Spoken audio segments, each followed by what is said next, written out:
3 billion human lives ended on August 29, 1997. The survivors of the nuclear fire called the war Judgment Day. They lived only to face a new nightmare. That song from that movie.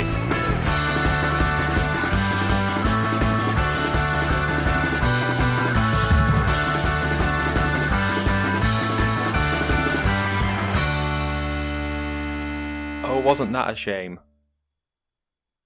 I don't know. Is that Bruce Forsyth reference? I assumed it was a Bruce Well, I was Forsyth thinking it reference. was. Yeah. You're supposed to say shame. Oh, I thought it was like you get nothing for a pair in this game, because that would have also rhymed. Thank you for joining that song from that movie, The Journey Through the Very Best and Worst of Movie Songs. I am your mimetic polyalloy host, Dietrich. Try that again 3 times. I can barely even say it once. And we're also joined by a dickwad who just needs to chill out, Alex. Was that from one of the comments? Did someone say that about me? Yes. Definitely not a reference to the film. No, got 1-star review for Alex. And as always, we're joined by the computer program who's beginning to learn at a geometric rate and will become self-aware very soon, Ben. Yes. Now it's more Rick and Morty. Just repeating, yeah. My man! Slow down. Looking good. What else is looking good, Ben? Is it the weather? I prefer the setup. I'm still not happy about this. It's fine, Dietrich. Back to you. Thank you. How are we all today? Yeah, good. Yes. I was better like 30 seconds ago. I mean, I hope you do become self-aware on this podcast at some point. Yes. I only have like 6 responses like those box things you used to buy. Maybe it's because we were recording an hour earlier than normal. Yes, that's thrown Ben me. needs an extra hour to let cycles boot up. Yeah, install, yeah. Do you want to take a break so you can go get a tea or a coffee? Yes. No, I'm fine, go. Watched any movies recently? Nothing good. I haven't watched anything. Nothing good. Nothing good implies you have watched something, though. Yeah, but that's the thing. And we've got content to film. Yeah. I watched a film called Revolutionary Road. Oh yeah, which was, with Leo and Kate. Yep. Isn't that like a name of a Stone Sour album or something like that? Revolutionary Road. Yeah. Corey Taylor was not in the film. May have maybe added a bit of intrigue to it. Him and his neck as the supporting actor. But yeah, it was alright. Well, I've watched nothing, so I can't help you. There's a new Batman trailer came out this morning, which by the time this podcast released will be like 3 months ago. If I knew we were going to bring that up, I would have watched it. Did it look good? Yeah, I actually think it does look good. It's quite a good trailer as well. Is this the one with Robert Pattinson in it? Mm-hmm. The only thing I've seen people talking about really is Colin Farrell looks nothing like Colin Farrell. He looks like Richard Kind. Is he trying to get back into the universe after his Bullseye portrayal in Daredevil? Do you remember that? I do, yeah. He had like the little, the sort of bullseye scar on his forehead. Yeah, was he bald? I'm pretty sure he points it out a few times as if you haven't realised. Have you seen this? I'm pretty sure he flicks a peanut into someone's mouth and chokes them on an aeroplane. The true villain to you, Ben. Yeah. I mean, didn't even need to really be accurate with the throw with me. Just on touch would have caused instant death. Just the peanut being in the same room. Yeah, be careful. It's like a grenade. He just pulls the pin out of the peanut and throws it in. Just takes it out of the wrapper. Trauma from school. So today's episode is You Could Be Mine by Guns N' Roses from Terminator Tiwo. I also think you feel like you need to elongate that mine. I don't think I can pull it off, Alex. There you go. I mean, I didn't think it needs to be that long. I just went more syllables. I was hoping you kept going. I was going to segue into the next segment as it was still going. just slowly dim it down. Terminator 2 was released in July 1991, so I'm going to take you back to that time and see how you feel about this news. Ready? Go it. The eyes of the world descended upon the small Yorkshire town of Ripon as boxing superstar Frank Bruno was on hand to cut the ribbon at the world's longest roller coaster at Lightwater Valley. Oh my god. The ultimate. The ultimate. Wow. That is great news. It had the world's media there. BBC Radio 1, BBC Local News, and that was it. No. I didn't realise Big Frank did the unveiling. Yeah, that's what I did. Why him? Do you have any notes on why he was chosen? Big name, but cheap. He was the ultimate boxing champ. He wasn't. I checked his boxing record as to when he opened, and it was another 2 years before he won a world title. So did Frank Bruno curse Lightwater Valley to be a constant failure? And send many children to their deaths? Well, 11 days after the Ultimate opened, 2 trains collided into each other with 11 people being injured. which set the tone for the remaining the remaining 30 years of his life. Oh God, yeah. I've got some facts here if you want to know how long it is. I think it's like 1.5 miles, isn't it? I feel like it says when you're like on it. I've written it down in meters because it sounds more dramatic. So I don't know now. Oh, sorry. 2,268 meters of bone rattling action. It definitely does rattle your keister. Assuming that you are on one of the trains that make it all the way around.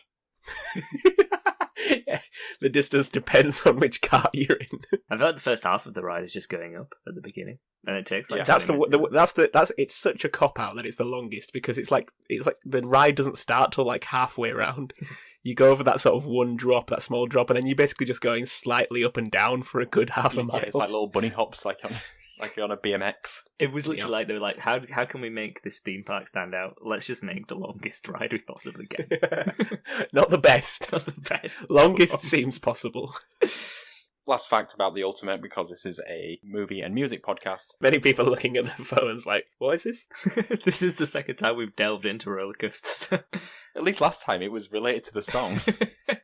Yes. Right, so bringing it a bit more relevant to the actual film. Hey. Up against Terminator 2 at the cinema was Disney's The Rocketeer. Great film. No, I've not even heard of it. Oh yeah, watch it. It's on, I imagine, Disney Plus. Sponsor us. Also, Keanu Reeves' Point Break.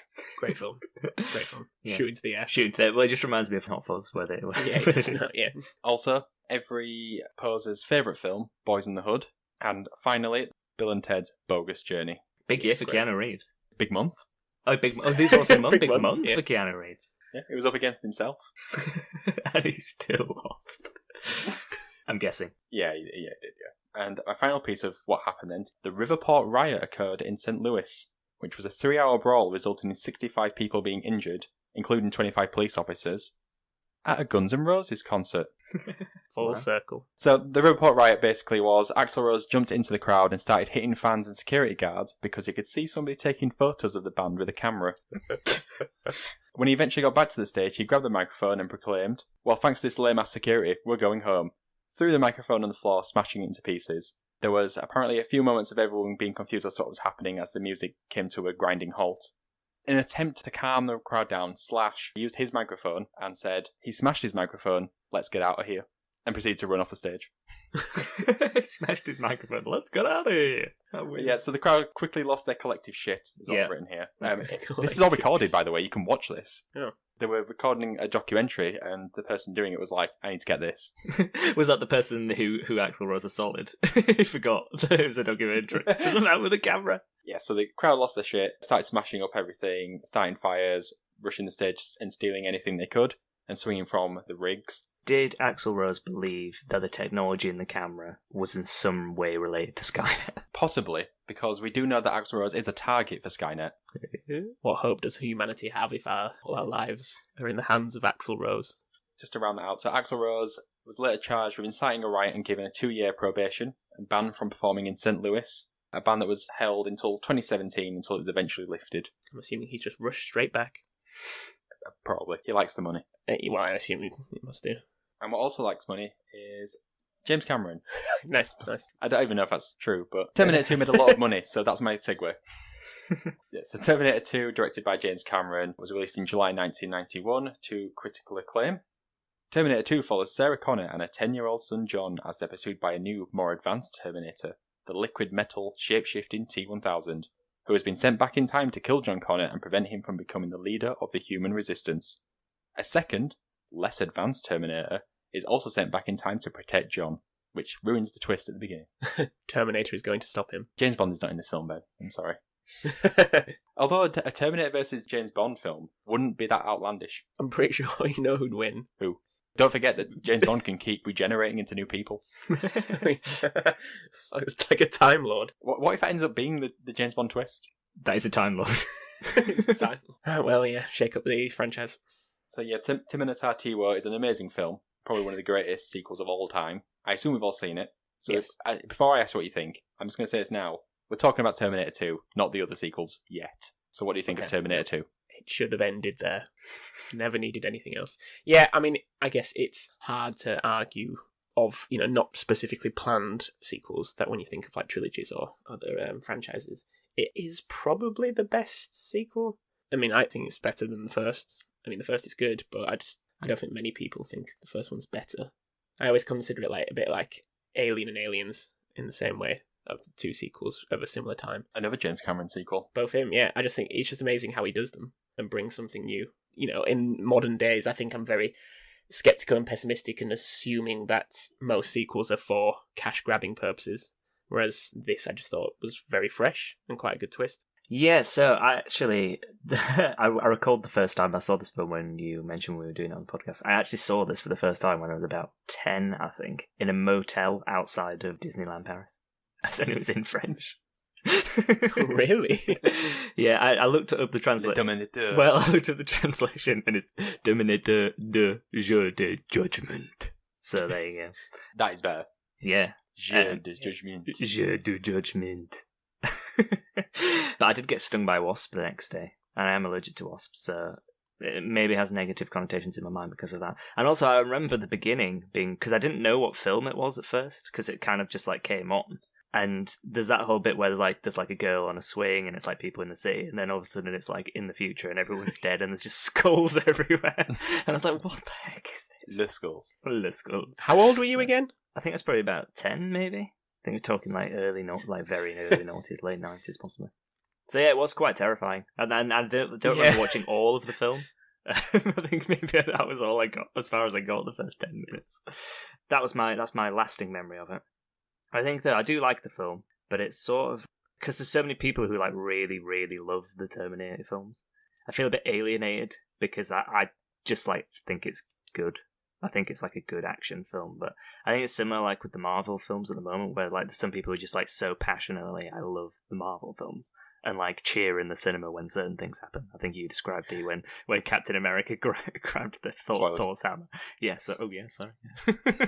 For anyone who's not seen it, Endgame, yeah, a year on. Yeah, blank out the name of the person and just have hammer. Hammer. Just swap it round. People cheered in the cinema and stuff, and I just feel like people are quite that sort of enthusiastic about Terminator films, and they have like so many like fan theories and stuff. I'm just like, yeah, I quite enjoyed it. It's one of those films I always think though I have that quite a similar view on it, and then when I see it, because I've seen like the re-releases, I saw like a 3D version maybe about a year ago in the cinema, and then I watch it again, I think, you know what, that is a really good film, but for some reason when I'm just thinking about it, I do think of it as just being, yeah, it's pretty good. Yeah. But for some reason, a bit like when Titanic, when we watched it whenever that was, I always think, yeah, it's fine. And I watched it, and it's like, yeah, this is a really good film. But even now, I'm just like, yeah, it's fine. I think it's not even that. I don't think it's a really good film, because I think I probably do. And I think the last time I watched it, I thought it was. But I think it's because people just like put it on this pedestal of it being like so amazing. It's difficult to be like to match their level of enthusiasm on it. Because I just haven't seen it that many times. Like, I bet there's some people who like watch it like 3 or 4 times a year and stuff, possibly more. When they get into a conversation about it, it's like I just zone out.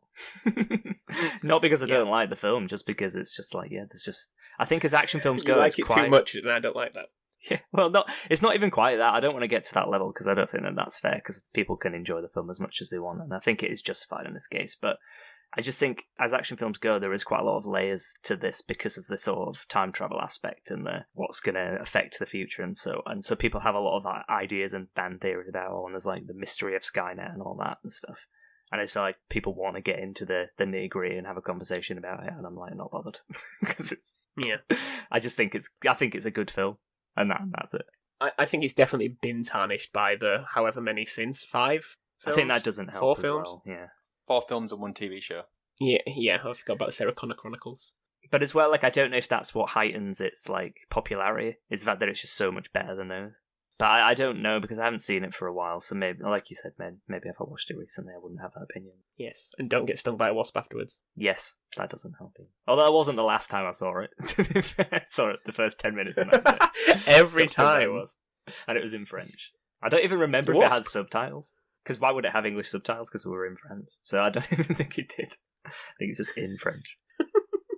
And as well, we'd driven on a coach like 17 hours beforehand. So one of our famous coach holidays to Spain. Yes, I remember them. What do you think, Dee? Yeah, it is an amazing movie. In terms of its legacy, I watched it back recently. I actually watched it with my wife and kind of proved the point that you don't even need to see the first one. No. It stands on its own, and which is actually something that the next sequels don't have. that ability to stand on its own. All of them build off Terminator 2. Not even the first one. That's a good point. I'm almost positive that I saw the second one first. I think that's the case for most people. Yes, I 100% saw the second one first. Of our generation, yeah. Oh, yeah, like post 1991. In a post Ultimate world. So I'm going to think of it from now on. Yeah, we're no longer millennials. We are ultimatarials. Shocking. I'll move on to the song before we go to the break. Please. So the song was released a month earlier in June 1991, and it's performed by one of the many lineups of Guns N' Roses. Couldn't tell you which one because there are so many lineups. The song details rhythm guitarist Izzy Stradlin's, assume it's not his real name, his... Is he Stradlings? Of the Stradlin family. Is he Stradling? I just don't know. Is he? The song details his failed relationship with his girlfriend, which, to my knowledge, is relevant to the movie.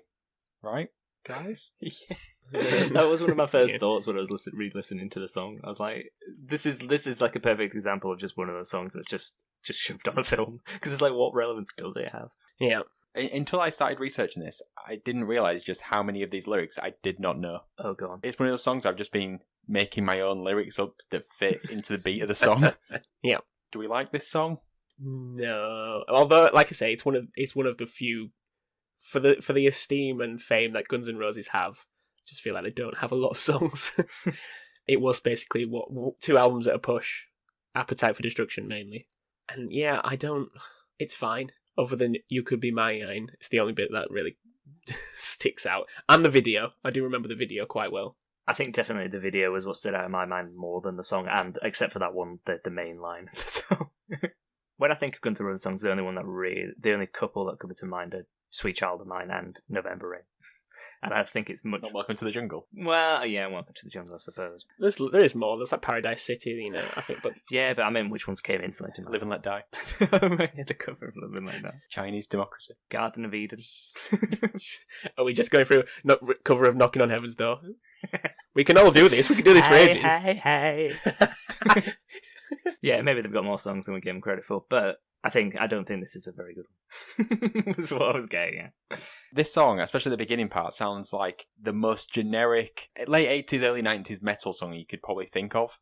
It's just so generic sounding. Like if you ask someone that didn't like rock music, what does all metal music sound like? I think they would just go, it's this bit at the beginning of all the drums and the guitar noises.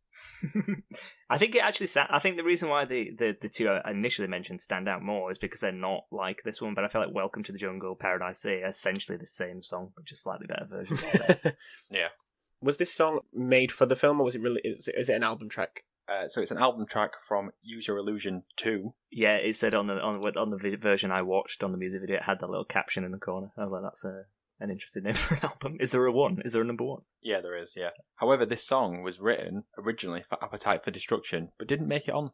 So they just reused it on the later album. Yeah. Which I think speaks to the quality of the song, that the band themselves didn't deem it fit enough to go on their most noteworthy album. I'd definitely echo that. It does sound somewhat generic. But, I would listen to it because I like to watch the video.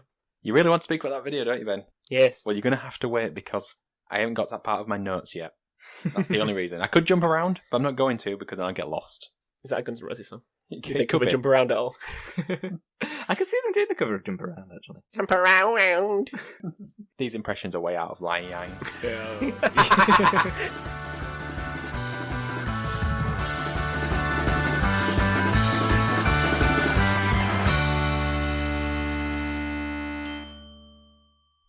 So do you guys remember where this song appears in the film? No, I don't. Credits? I just assume it would be the closing credits, not opening because it's too light-hearted for it to be opening credits. So I would assume closing credits. It's a safe assumption. Yeah, it is in the closing credits, but it does appear in the actual film. No, not a clue. So right, it's when we're first introduced to John Connor trying to fix his obnoxiously loud little bike, his little lawnmower engine motorbike. He's blasting on a boombox because he's cool and he's rebellious. Because Guns N' Roses are rebellious, just like the future leader of the human resistance, John Connor, and also his ginger mate. Is that Axl Rose? Imagine if it was. He's gone back in time. John Connor himself sent back Axl Rose to protect Axl Rose from Axl Rose. to protect all of us from Axl Rose. Especially seeing as earlier on we talked about the fact he started fighting fans. Well, yeah. Nothing surprising, is it, anymore? The reason why this was in the film, there is an alleged reason I found online, but I couldn't find anything backing up the original claim. And also because I wasn't willing to buy a book that apparently it was in. I'm not buying autobiography of Arnold Schwarzenegger. Sounds quite interesting. Well, pause the podcast. You go buy it.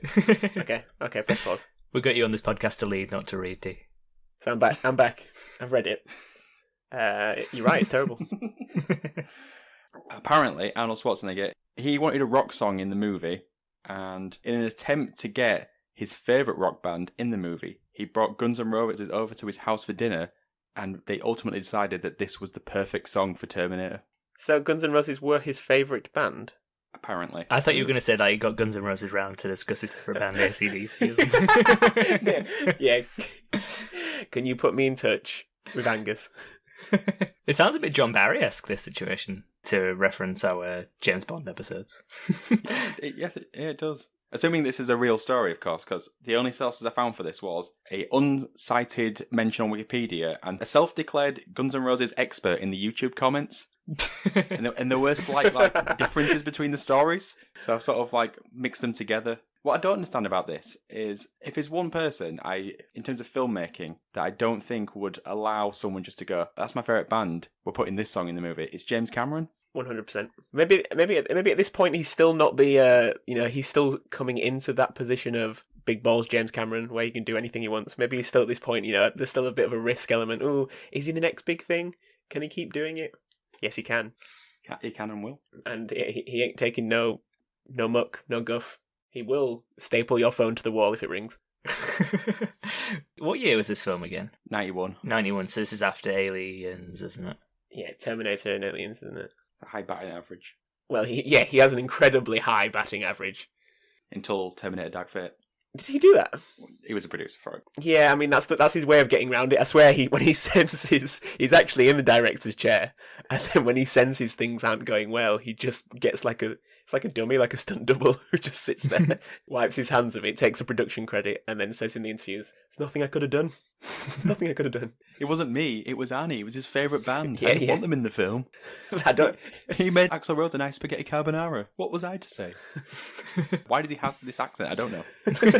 Was the spaghetti carbonara part of the self-professed Guns N' Roses YouTuber comment? Oh, you just added that. I've just added that bit. The story's just getting more elaborate as it goes through. I might add that to the Wikipedia article. Yeah, do spaghetti carbonara. It's very specific. It sounds like it must be true because it's so specific. Yeah, I wonder if Arnie had pulling power by this point. Because I mean, if someone like of the stature of Arnold Schwarzenegger comes up to you and says, "I want this band," I mean, you've got to be a particular kind of person who'd be like, "Yeah, okay, no, I don't really think that's right." Especially as well, he is your main guy. You can't just replace him. Robert Patrick is there going, "But I wanted Aha in this. Come on, guys." Do you know who was the original choice for Terminator? Was it Sylvester Stallone? Nope. Dolph Lundgren. Nope. More left field. Go out of acting. Out of acting? David Bowie. No, still of a certain frame. A person that went to jail. The Great Khali. Mike Tyson? No. You're on the right lines, though. You're in the right lines. What, boxer? Well, no, just sportsman. Oh, Hulk Hogan. No. Did Hulk Hogan, Roddy Piper. Hulk Hogan go to jail? No. More focus on the sportsman that went to jail. All I can think of is Oscar Pistorius. O.J. Simpson. Oh, right, okay. Oh, yeah. I was thinking like he'd gone to jail and then came out and then he wanted to cast him in the film. Oh, I didn't think you were saying he went to prison afterwards. No. I always forget that he's a sportsman. I suppose. Well, he did he's then such a good act actor. in Airplane. Yeah. Not Airplane, Naked Gun, sorry. Yeah. I can't imagine O.J. Simpson in it. I just don't think it would have had the same effect. Could have done that screwball thing that he does at the start of Naked Gun 2.5. He'd have been good in the car chase scene. He would be up there with some of the worst sportsman performances in film. So just Stan Collymore. Is that Basic Instinct 2? Basic Instinct 2, yeah. So moving on. Unlike Men in Black, nobody's confusing this music video for being in the movie. No. I did though. I felt like I did. I felt like this could have been a scene in the film, or part of it, definitely. I'll explain what it is, and then Yes, video yes, if you do haven't that, seen yes. it. Okay, so if you haven't seen it, essentially another T-800, as in Arnold Schwarzenegger Terminator, is sent back in time, and just so happens to be near a Guns N' Roses gig. The video is Guns N' Roses performing on stage while Arnie slowly makes his way to the stage with a shotgun to confront the band, and once he finally scans them, he deems them all as a waste of ammo. I mean, that's true. It's the best bit of the video. I like how nobody at the gig seems to be shocked as a man dressed in all leather with carrying a shotgun. It's typical Guns N' Roses gig. Nothing has changed in America. No. Watching it back, I clearly only remember the parts where he's scanning Guns N' Roses, and the rest is literally just like a concert of Guns N' Roses. It is a lazy video. I think it's multiple concerts as well, isn't it? It's not just one. Is it actually? I think it's like, I think it's shots from different ones. I'm not even convinced that in the video that Guns N' Roses are actually singing this song. Because there's a bit towards the end where he's really going for the "You Could Be Mine" over and over again, and his lips do not match up. And at one point, I'm like, "That's the same footage twice." He just keeps like cutting to the crowd, and when it gets to the "ein" bit, it's now suddenly open mouth Axl Rose. Well, it worked for young me. Before I told you that the song was about Izzy Stradlin, he isn't in the end bit of the music video because he didn't show up on the day of filming, so they just shot it without him. And we all realised. Maybe someone tipped him off there was going to be a Terminator there. Yeah. Maybe Izzy Stradlin, is that an anagram for Skynet? Yes. The law Izzy thickens. Stradlin is an anagram for the sixth letter. Skynet. Stranger things have happened. So what we need to discuss here, why was that Terminator sent to that gig? Maybe it was to do with Axl Rose's white cycling shorts. I also picked up on them and thought, I feel like he's quite in fashion for now. The cycling shorts are in. He was ahead of the time. Maybe that was it. Maybe the Terminator went back, saw them, and brought the fashion to the future. They assumed he was a time traveller because he had fashion from the year 2020. Yeah, that equally makes sense. So, did Skynet deem Axl Rose as important to the preservation of Cyberdyne and thus the machines as a whole? I mean, good question, D. And if so, why would the Terminator then calculate that killing Axl Rose would be a waste of bullets? Yeah, like why did he go there to just decide, nah, it's not worth it? It seems like a lot of effort. I feel like with John Connor, it's like they know why he's going back there already. They're not sending him back for just as a scouting mission. It's a bit weird. Just because he's a waste of ammo doesn't mean he's not going to throttle him off screen. That is a good point, but I feel like he does walk away.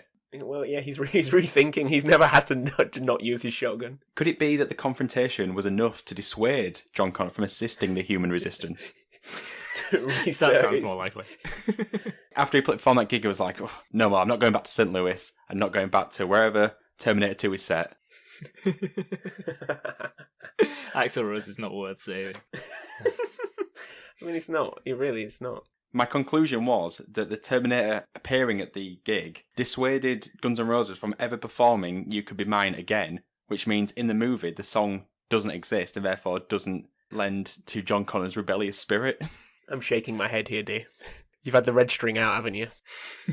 There's a shaking lamp in the room as the dimming light sort of hides the bags under your eyes. I think you need to start speaking to people in YouTube comments on You Could Be Mine video. Yeah, I bet there've been some great ones. That's everything we can get out of that music video. That's not true, D, because we forgot to discuss my favourite caption, which is decibel level overload. It's just like, oh, how do we put across that Guns N' Roses have been very loud? Oh yeah, this is good. This looks completely cool. It's like the lamest thing I've ever seen. High fives around the writing table. Decibel level overload. All the way to 11. Right, as tradition with any episode of That Song from That Movie, it's time to talk about the Academy Awards. Yeah, we do like that. We do that a lot. It's never the BAFTAs. We never keep it on home soil. It's Who cares about the BAFTAs? Yeah, it's not a BGOT. But As soon as Stephen Fry stopped hosting, I stopped caring. Moving on. So, despite being a time-travelling sci-fi action movie, the movie was nominated for 6 Oscars, and it won 4 of them. They were all technical, unfortunately, which does mean that You Could Be Mine was not nominated for Best Original Song. because if it had been, it would have won. Is that what you're implying? I mean, I would have liked to have seen the sort of attire that Guns N' Roses wore to the theatre. Izzy Stradlin turns up. He's like, when are we filming that last scene? I mean, I can very much see Slash in sort of like a three-piece just without the shirt. But we're still with a hat. Well, yeah, I've got the top. Yeah, poor person whoever sat behind them. Can't wait to go to the Oscars. First time nominated. Can't see anything. The camera just keeps cutting back to Slash, and you can see Tom Hanks like pissed off behind him. Yeah, because Slash is more forward than Tom Hanks. However, there is a however here. Oh my god! It was nominated for Best Song from a Movie at the 1992 MTV Movie Awards. Did it lose that as well? It did. What, 92 is this? Yes, right. So I'm going to say what won. This links back to when I said what films are out at cinema. I left one out because I felt like if I mentioned it, it was going to derail the whole podcast. It's all been leading up to this moment. It lost the award to Everything I Do It For You by Bryan Adams Of course from it Robin did. Hood, Prince of Thieves. Well, of course it did. So we should. When are we doing that song, by the way? What kind of a podcast are we? We haven't even I featured know. that song. Well, it needs to be at least like a 6-parter. I think that's the thing. Yeah.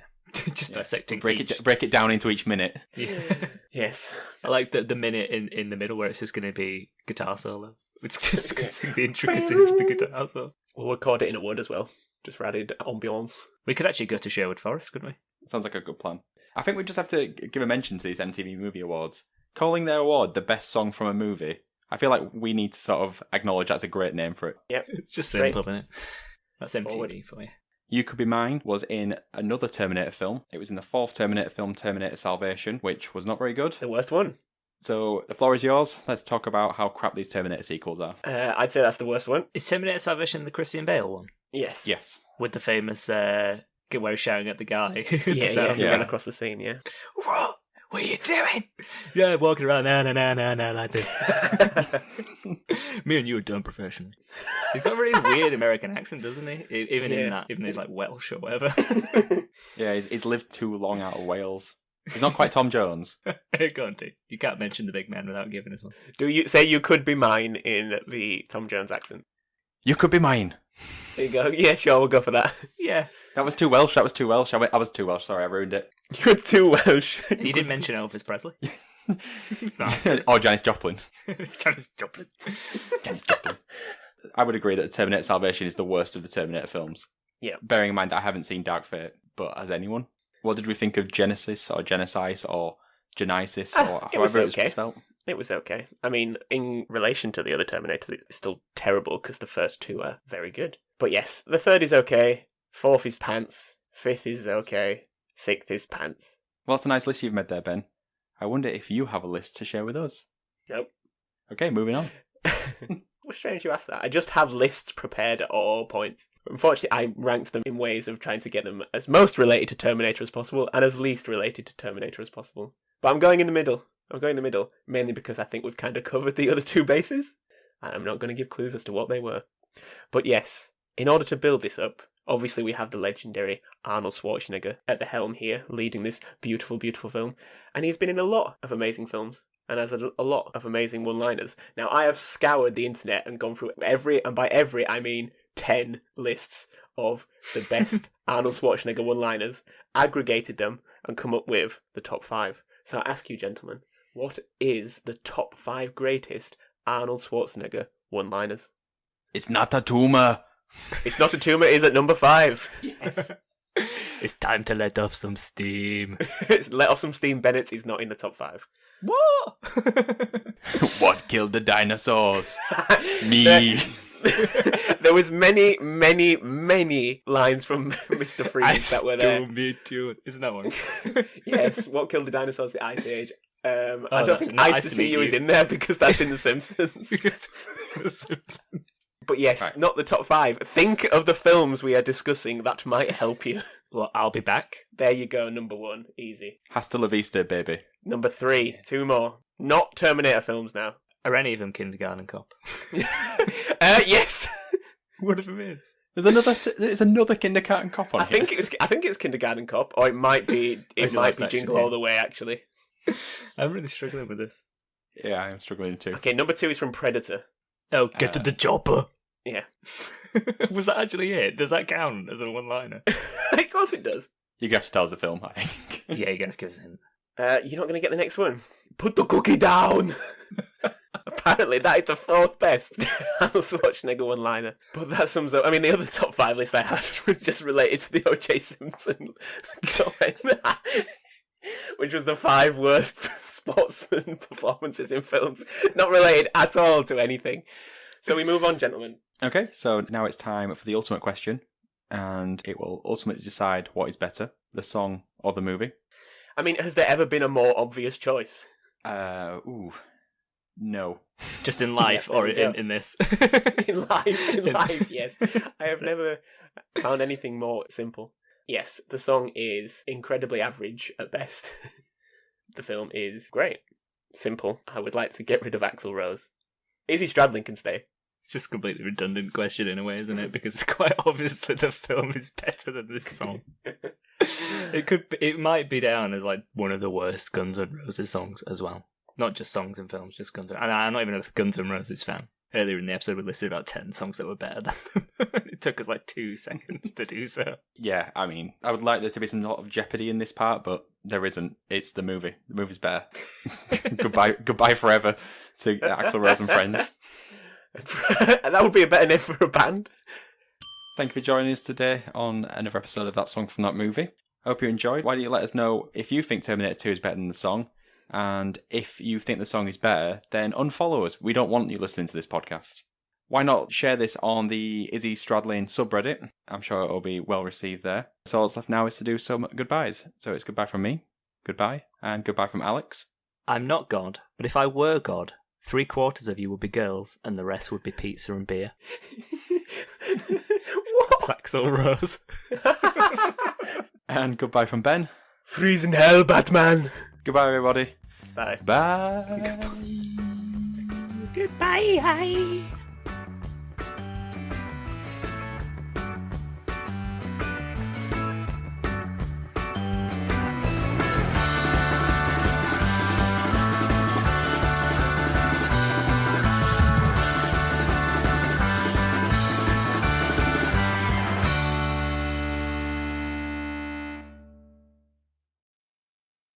I'm surprised as well, Ben. We haven't had an Arnie impression from you yet. Why is it me? Why do I have this reputation? You two are far superior at this than me.